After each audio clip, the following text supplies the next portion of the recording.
Hi there. Today I'm going to be sharing with you the Weathervane Scrappy pattern. It is actually part of two different events that are going on concurrently with my Quilting with Lori business.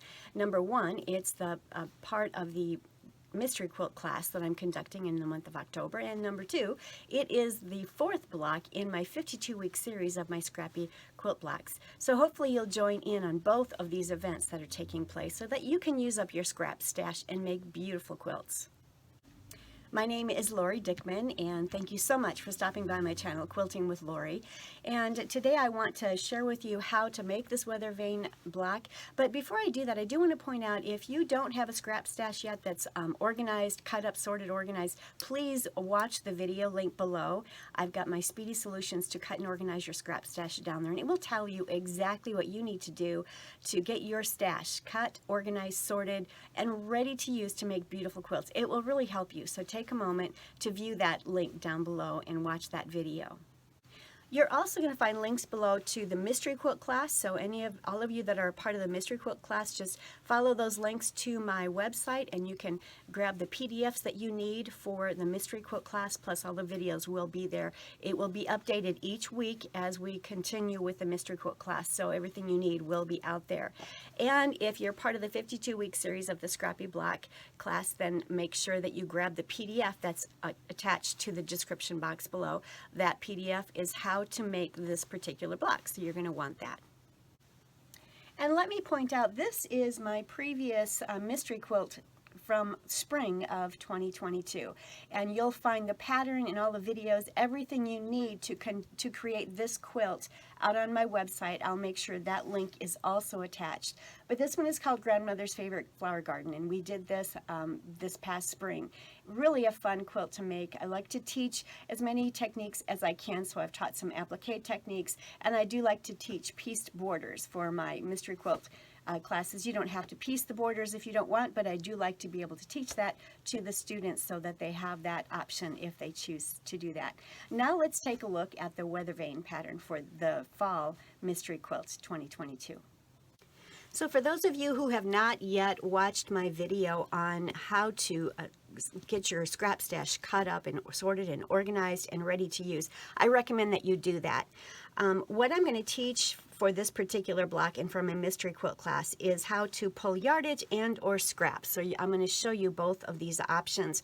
There are some who do not yet have a scrap stash cut up and ready to use, so in that case you'll be using yardage. For this particular block, and this is the Weathervane block, it's a beautiful block, very simple to make. There are half square triangles and some rectangles and flying geese units. So you're learning a number of different techniques here. For this particular pattern, I am using a couple of darks, a medium, and a light, and those are the four fabrics that I used for this block.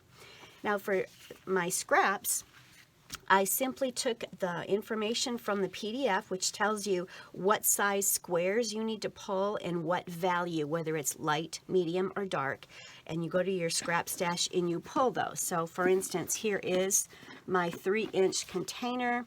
It's kind of messy because I'm always in and out of it, but I've got my lights and my mediums and my darks strewn throughout here, and I went through and I just picked up a stack of what I needed for this particular block. Now let's take a look at that. So for this block, and the instructions are on your PDF to take a peek at that, we need a 4.5-inch center square, which is dark. We also need some dark 2.5-inch squares, and they're going to be in the corners of this block right here. And that's the center square. We're going to need some light squares, 4 of those for each block, and they're going to be out here in the corners. And then we're going to create some half square triangles. So this is what I'm going to use to create these half square triangles right here. So you're going to need to pull 4 3-inch lights and 4 3-inch darks. And that's what we're going to use to create these half square triangles. So for the flying geese units, we're going to pull medium 4-inch squares and light 3-inch squares. And we're going to cut the 4-inch medium squares on the diagonal once to basically create the base for the flying geese unit. We're going to cut each of the light 3-inch squares on the diagonal once to create the wings of that flying geese unit right there. And you'll see how this is put together when I get to the sewing machine. So that's the mediums and lights for that. And then we're also pulling, in my case I've pulled 5-inch medium squares, which will be cut in half. I guess it would be this way, and I'm going to remove a 1/2 inch of length so that will become the base on which this flying geese unit sits. So those are the parts and pieces that we'll use from our scrap stash or from yardage to create this block. Now let's go to the sewing machine and I'll show you step by step how this is put together. So the first thing I need to point out is if you are using yardage for your blocks, then you're going to need to cut out the size squares that are recommended in the PDF so that you have what you need to actually get started on the block. So make sure you're cutting those from the lights, the mediums, and the darks from the yardage that you have. If you already have your scraps available that you can just pull, then you'll need to make sure you pull those scraps and have those ready. The first thing that we're going to do is create our half square triangles. So we're going to take the 3-inch lights and the 3-inch darks and make our half square triangles. And I'm working on just one block right now, so I need a total of 4 3-inch lights and 4 3-inch darks to make these half square triangles. Let's see how this is done. So for these half square triangles, I've got my darks laying right side up, and I'm going to put the 3-inch light on top of it so the right sides are together and the wrong sides are facing out. So it's right sides together there. And then I'm going to draw a line, one diagonal line across each of these. And I do this in assembly line fashion. So if you're making 8 blocks and you're going to need to gather together everything you need to create the half square triangles for all 8 blocks and do every step in assembly line fashion, it absolutely makes this whole process go so much faster. So I've drawn a diagonal line. Now I'm going to sew a scant 1/4 inch on both sides of that drawn line to create these half square triangles. So I'm going to sew these in assembly line fashion, a scant 1/4 inch on each side of the drawn line. And when I mention a scant 1/4 inch, I'm talking about 2 threads less than a 1/4 inch. That just allows for the turn of fabric when you turn this and press the dark seam allowances, or press the seam allowances to the dark, excuse me.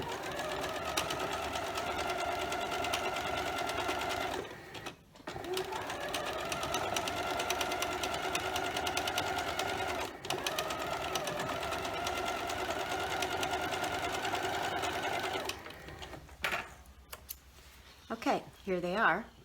When I trim apart my half square triangles, what I like to do is get rid of some of this excess corners here. So I will just cut them like that. And this just helps to get rid of some of the excess fabric on those corners. So I'm going to go through and cut all of my squares apart.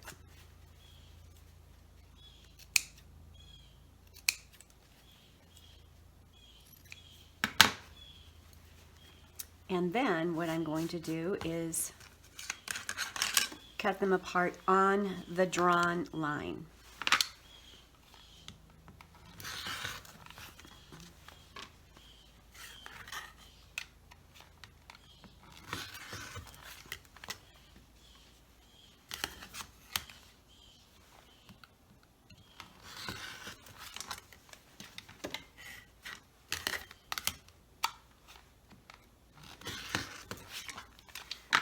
So we have our half square triangles here. They are ready to be pressed to the dark seam allowance. There we go. So I'm going to take these to the ironing board. I'm going to press them all open, and then we are going to come back and square them up. Each of these half square triangles must be squared up to 2.5 inches. So let me press them and I'll be right back. So now what I'm doing is trimming up each of my half square triangles to 2.5 inches. I do have a 2.5 inch OmniGrid ruler. Here is a larger one. You can use any ruler that you might have as long as it has the 45-degree angle through the diagonal center of each of the rulers. You can use it to trim up or square up your square. I'm just going to go ahead and use this 2.5 inch ruler and square it up. There isn't a whole lot that has to be removed from each square, but it's essential that it gets removed. Otherwise, it will affect each and every one of your blocks, and it won't get pieced well, it won't go together well. You'll be very frustrated. So make sure that you square up each and every half square triangle unit to 2.5 inches. Okay, so these are all squared up, and as you can see, there wasn't a whole lot that came off, but that's a good amount really when you think about that much on each and every one of these half square triangle units. It would really affect the block itself. So just to point out, on each one of these rulers there is a 45-degree diagonal line which I centered on that seam allowance, and that's how I trimmed it up. If I were to use the larger one, I would do the same thing. I would line that up on the seam allowance. So it doesn't matter which ruler you use, just use that 45-degree line to line up on the seam allowance and then trim around the outer edge so that it becomes 2.5 inches. So if you look at your PDF, you'll notice that we've finished creating the half square triangles. Now we want to create the half square triangle 4-patch. And that involves the 2 half square triangles and a dark and a light. So I'm going to lay these blocks out like it's shown there. So I've got my lights. Actually, for your purposes, it would be like this. So my darks, my lights, and my half square triangles. And I'm going to web each one of these together. So I'll work with this top row first, and I'm going to lay the dark square on top of the half square triangle. And I'm going to sew that together. Scan it 1/4 inch seam allowance, and here we go. Here's another one.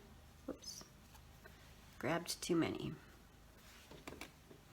All right, so that 4-patch right there is ready to go. Let's start another 4-patch.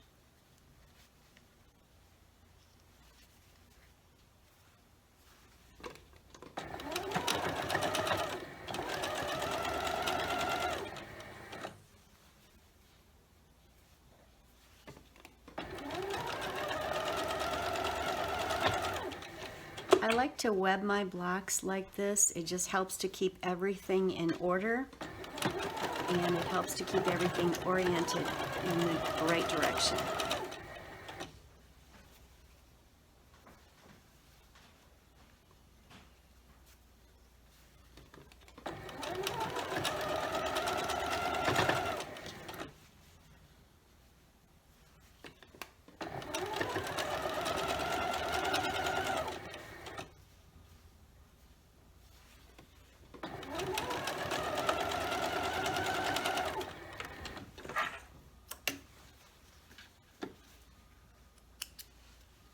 Now I'm going to cut them apart in units of 2, because as you'll see here, there is one 4-patch unit right there.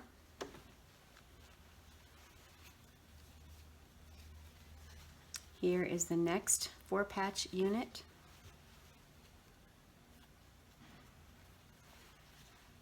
There's the next 4-patch unit. And the last 4-patch unit for this block. So I've got 4 4-patch units using these half square triangles and the lights and darks. Now we're going to sew them together into a complete unit. I'm going to nest my seams.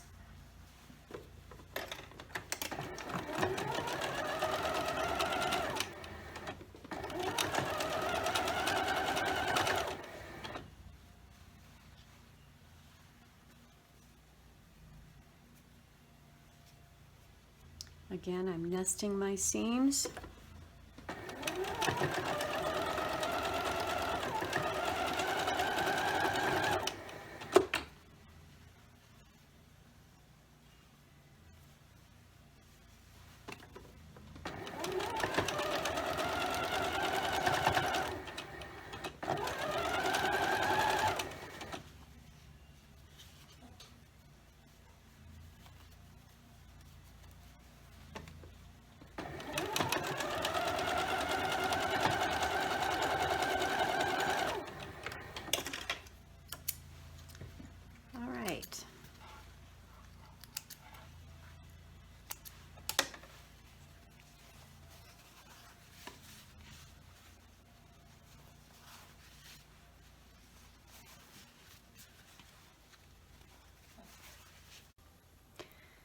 So you'll see here that I have squared, I've pressed them first of all, and I've also squared each of these up to 4.5 inches.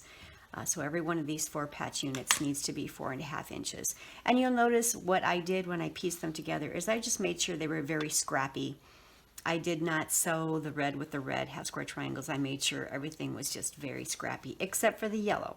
The yellow is the only square that is the same on all 4 of the 4 patches. And you can do whatever you want. This is your quilt, your block. Have fun with it. So the half square triangle 4 patches are done. Now we're going to create the flying geese units, and we're going to start by taking the 4-inch medium squares, and we're going to cut them on the diagonal one time.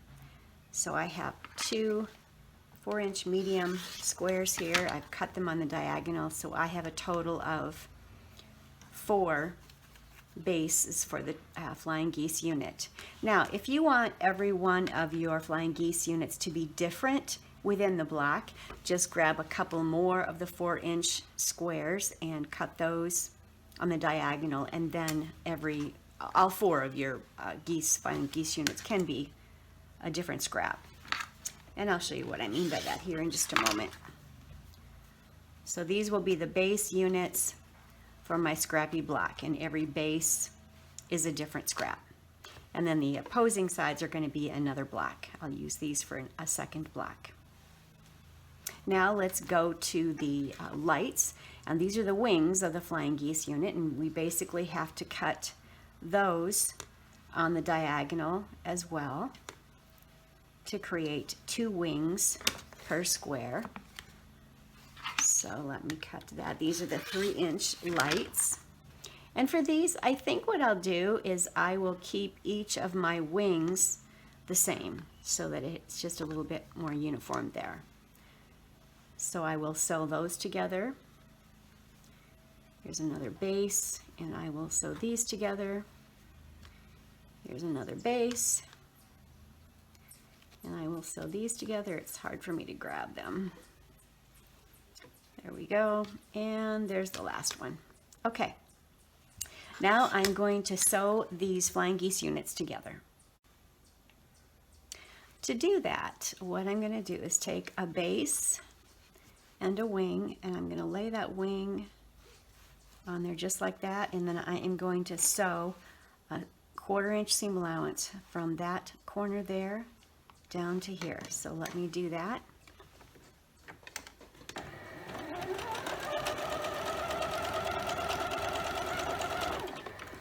And I'll do a complete one here for you, and then I'm going to do the rest in assembly line fashion. So there it's been sewn.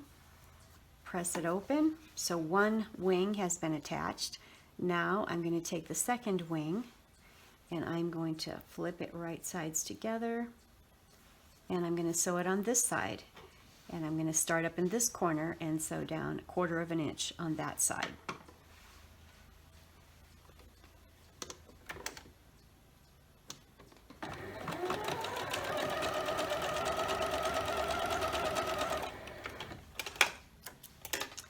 So we have our flying geese unit, and we're going to trim off those little points, and we'll press them all. But first I'm going to go ahead and do an assembly line and just finish each one of these flying geese units.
So I have sewn each of my Flying Geese units.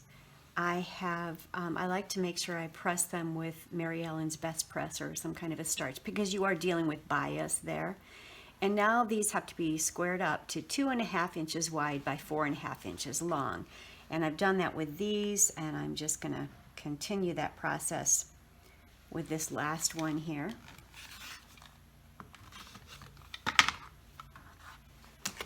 All right, I'll flip it around.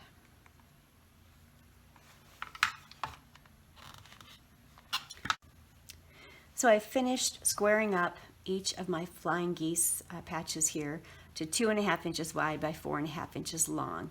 And now I'm going to make the unit that connects to that, and that's going to be done with a 5-inch square. And I've pulled two 5-inch squares, which I'm going to cut in half lengthwise here, and then I'm going to cut off 1/2 inch so that they end up being 2.5 by 4.5.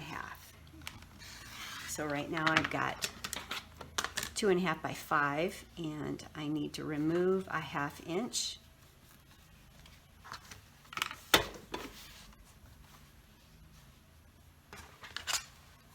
I'm just going to use my ruler, my mat here, to remove that 1/2 inch.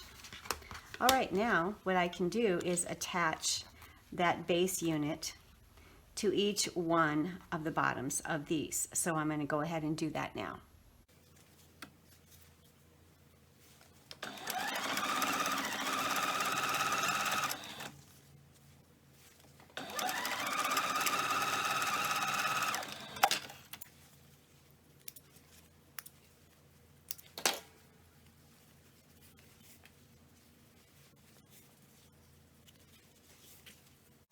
So what I've just done now is I have pressed my Flying Geese units, and I pressed them all to the dark side, and I've squared up each of these units to 4.5 inches.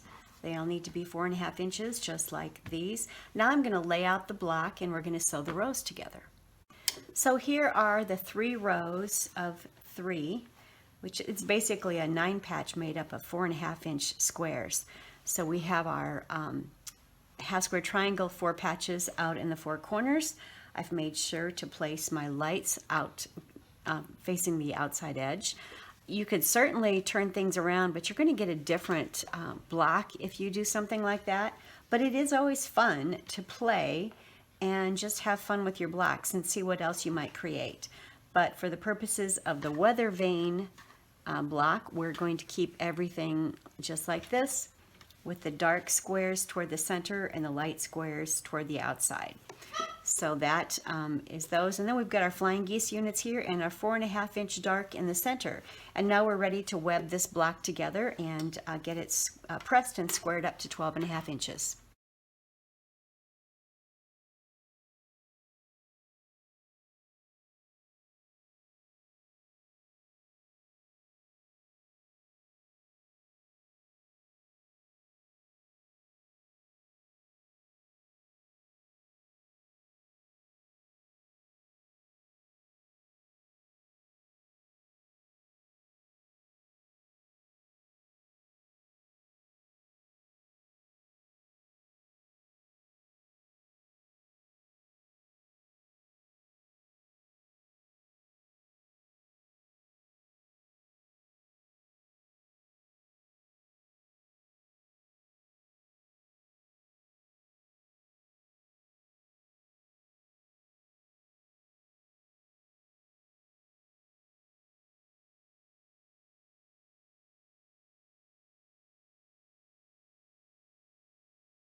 Okay, so the block has been sewn and pressed. Tried pressing to the dark whenever possible.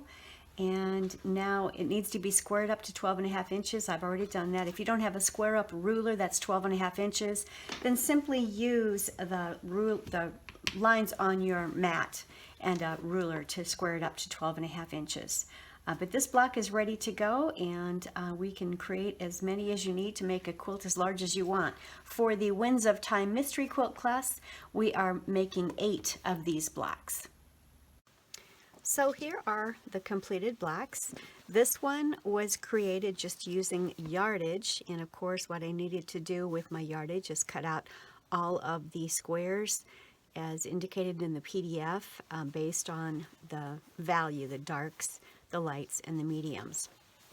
And then with this Scrappy one, I simply went to my scrap stash and pulled the appropriate value and size square from my stash to create this. And that's the beauty of having an organized scrap stash that you can actually use to create beautiful quilts. So this is the Weathervane Block. It's a great quilt block to add to our 52-week series of Scrappy blocks, and it's also the first block in our series for the Mystery Quilt for the month of October. And again, don't forget to check out the links below. You can join the Mystery Quilt class if you'd like, if you're not already a part of it. And if you're a part of the Mystery Quilt class, but you haven't joined the Scrappy block of the month for 52 weeks, you're welcome to join that as well. I hope you're enjoying creating beautiful quilts with your scrap stash as much as I do. Stick around next Monday. I'll have another block ready for you, another Scrappy block that you can use, and you can continue working with me through the 52-week series of Scrappy blocks, and I hope that you'll join us for the Mystery Quilt as well. That's what I'll be doing for the month of October. If you're enjoying the Scrappy blocks that I'm teaching you, please don't forget to like and subscribe, and please leave a comment. Let me know how you're using your blocks and if you're a part of both my Mystery Quilt class as well as my 52-week series of Scrappy blocks. I love to hear from my viewers. Have a great week. Happy quilting.